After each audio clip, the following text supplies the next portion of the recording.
Go ahead. Thank you. Hey guys, good morning. It's your girl SeekretD, and I am back with the strawberry letter. So my apologies, y'all. I tried my best, but y'all know that when the kids are on spring break, yeah, it's rough, right? So I actually did listen to two of them. Like I was setting my alarm, waking up at 8. I listened to two of them, and I went back to sleep. And when I woke up, it was just like, don't even do it because you don't remember nothing. So my apologies for missing most of last week. But we're back. It's Monday. And here we go. So the title of this letter was cigarette smoke and curse words, or something to that effect. This lady writes in, she's a 47-year-old single mother of a 10-year-old girl. She said that her father and mom were happily married. Her mom passed 3 years ago. So since her mom passed, her and her daughter have been going over every week to check on him, to make sure he's okay. And he in turn was trying to make sure that she was good, and to kind of help her out, he would keep her daughter every other Friday, watch movies, eat popcorn, hang out, chill, so that she can get a break. So now fast forward, the daughter is over there, and grandpa, who they call Papa Bear, has a new girlfriend. So the daughter starts complaining that the girlfriend smells, of cigarettes, blah, blah, blah. And, the mom is like, the daughter's a brat. So she kind of left it alone and figured out that she would meet the lady for herself before she says anything. So apparently the father, who she keeps referring to as Papa Bear, told the lady, she can't smoke around his granddaughter because, she has asthma or whatever, and it's bothering her asthma, this, that, and the third. So that was already addressed. She also apparently calls Papa Bear Daddy in front of her daughter. And she said that it's confusing to her daughter that this lady is calling her grandfather Daddy, right? So Sue is the girlfriend's name. So she's like, you know what? She's going to wait till she meets Sue. She said she meets Sue, and her daughter was right. So she said every other word was a curse word, and she reeked of cigarette smell like a casino. So she said, the night went, and at the end of the night, Sue stepped out to go smoke a cigarette in the driveway. She said that she helped her father cook dinner. Sue helped the dad cook dinner, and it was great. So she's thinking that that's the only thing that Sue has going for her, is the fact that she can cook.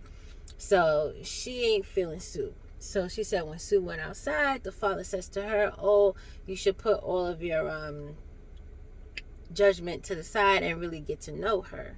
So she is now thinking that she hopes that this is just a phase for her dad. She said she's not used to him being with somebody else, and she didn't think he would move on so soon, 3 years later. So I guess she's looking for advice on how to handle the situation.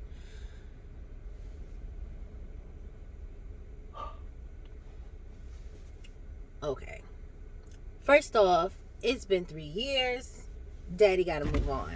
And what do you want him to do? Right? So we can't fault Dad for moving on 3 years after Mom passed. Like, I'm sure he loves her. I'm sure all that is correct. But it's been 3 years. So it's like, you have to move on with your life. You can't just stay and be miserable because you lost a loved one. So I guess it's soon for you, but it's not soon for him. You can't tell people how to grieve. Like, I've seen people who had spouses and loved ones pass away, and they dated like shortly thereafter, less than a year, couple months, whatever. And again, some people, that's how they deal with grieving, but I feel like 3 years is a good time to kind of adjust and, be ready to move on. So I don't really see any red flag there. She's saying that she hopes it's a phase, but it doesn't seem like it's a phase. I mean, the whole lady calling the Papa Bear daddy is a little weird, but your daughter's 10. So it's not like she's 5 and she's confused that this lady is calling your father Papa Bear. You just need to explain to her that that's sometimes what people do. I mean, there's no way around it. It's in her face. So instead of trying to change the dynamic, clearly your father don't have no problem being called daddy. I personally think it's a little cringy, but that's just me, to call someone you're sleeping with daddy, right? But again, y'all do what y'all do. Fine with me. If you like it, I love it. So I don't really see a problem there. I feel like you need to just explain that to your daughter because it's in her face. She's already been exposed to it. So it's a done deal. Just explain to her. It's not that serious. And then the smoking, of course, is a problem. So if she can't not smoke around your kid, then maybe that's something to be addressed, even though the grandfather addressed it. So I think that's why she went outside to smoke. I feel like that's a pretty good arrangement. I don't really see, she's not in the house smoking. She clearly has a smoking habit if she reeks a cigarette. So the fact that she goes outside, I feel like it's being respectful and mindful of his wishes and what he wants for your child. So I don't see anything wrong there. The cursing for me would be a problem. I feel like I'm not a fan of it. So I personally don't really curse around my kids. Like once in a blue, they'll hear a curse word come out. But generally speaking, I'm not going to front. Maybe 85% of the time I do not curse in front of my kids. Maybe 90%, but we're going to try to be a little realistic here. Could even be 95, but we'll just make it 85%. If we count like damn, it may be a shit. But I don't really curse in front of my kids. Definitely don't curse at them. So that would be a thing for me. I really don't like it. Like I don't even curse in front of my parents. So it's just like, it's one of those things. It could be because I'm Guyanese and I was raised a little bit different. But yeah, we don't curse in front of my parents. So that would be a problem for me. But again, she's 10. She knows what not to say and what to say and all these things. But I still would be uncomfortable with that. So that would be the only thing that I feel like you could actually maybe request some kind of adjustment on. Everything else is none of your business.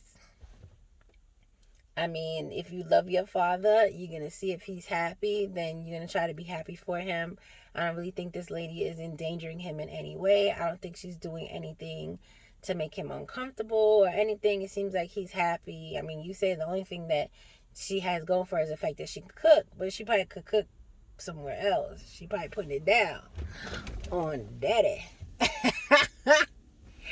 But yeah, I mean, I'm assuming in my head that it might be an age difference issue too, because although I've seen adults call other adults like their age daddy, I feel like she could be a little bit younger than him calling him daddy. That's just my assumption. She didn't say how old he was, but in my head, the new girlfriend has to be a little bit younger, and that could be part of the problem.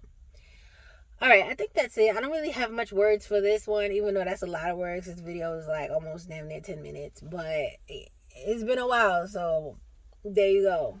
All right, y'all. Y'all let me know what y'all think, and I'll be back tomorrow. Bye.